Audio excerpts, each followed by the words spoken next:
Welcome to tutorial on buffer overflow. Let us first understand what buffer overflow is. Let's say for example, I have this simple C code where I have created a buffer of size 10 and someone tries to write into this buffer at location 20. So what will happen in this situation? Depending on what resides at the memory location at this buffer 20, it might overwrite into either user data or user code, or it may overwrite into system data or system code. If it overwrites into user data or user code, there may not be much of a problem. Only user data or user code will be overwritten and some user data and user code will be affected. But if it overwrites into system data or system code, then it may create a lot of problems. What can happen in a typical attack scenario? Let's say we have a lot of web-based systems where user enter data into web forms. This data from the web form is sent to the server. If server writes this data into the buffer without checking the length of the input data, then the data may overflow from the buffer. So sometimes this overflow can enable an attack. So web form attack could be carried out by anyone with simple internet connection. Let's see an example of simple buffer overflow attack. We know that authentication is binary.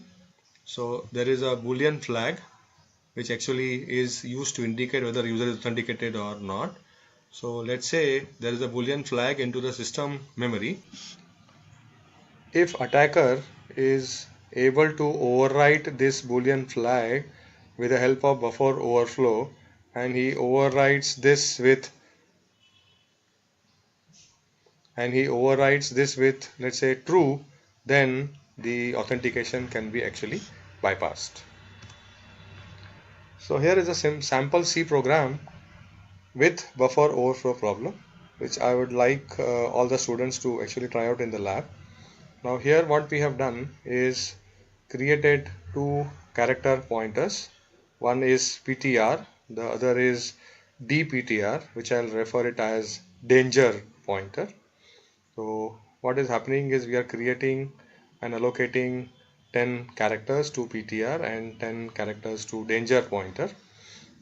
And for the sake of understanding, we are printing the address of this PTR and address of this danger pointer, right? And then there is a prompt to enter a string from the user, and this string reads some string in pointer PTR, right? And then this command is system command, which actually takes the contents of this danger pointer and executes this command in DOS mode. Let's see what will happen if I execute this program. So if you can look at this, the program prints the address of pointer. Let's say it is 1600. Then it prints address of danger pointer. It is 1614. And then if the user enters this kind of string, this is actually overflowing the buffer. If you look at the address of this danger pointer, it is actually 1614. So if user enters this string beyond 14 characters, it is actually going here in PTR, but the overflow goes to this danger PTR because it is allocated beyond this PTR.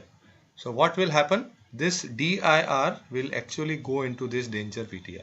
So when you give system and danger pointer, it will actually execute this dir command. So if you look at this, this is the output of dir command. So like this, the attacker can actually overflow this buffer with any DOS command. It can be format, it can be delete star dot star, or for that matter any command. So this is the problem of buffer overflow in a C program, illustrated by a simple example. I will now suggest all the students to explore other types of buffer overflow attacks.